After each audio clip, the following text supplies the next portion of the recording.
वजीर आजम शहबाज शरीफ जनेवा कॉन्फ्रेंस में शिरकत के लिए रवाना। ट्वीट में लिखा, यूएन सेक्रेटरी जनरल के हमरा लचकदार पाकिस्तान पर बैन अवी कॉन्फ्रेंस की मुश्तरका मेजबानी करूंगा। सैलाब मुतासरीन का मुकदमा दुनिया के सामने पेश करने का मौका मिलेगा। मुतासरीन की बहाली के लिए उठाए गए हुकूमती इकदाम पर रोशनी भी डालूंगा। दुनिया की तारीख में इंसानियत एक अहम मोड़ पर है।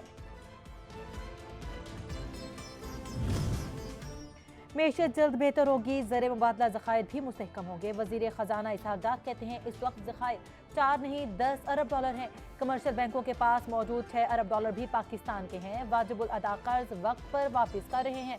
IMF का वक्त जल्द पाकिस्तान का दौरा करेगा।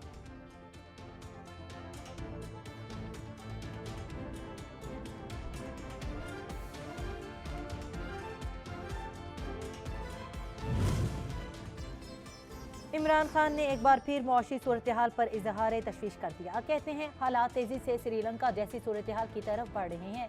बहरानी कैफियत से मुतालिक 7 माह पहले खबरदार कर दिया था। साफ और शफाफ इलेक्शन वक्त की जरूरत है।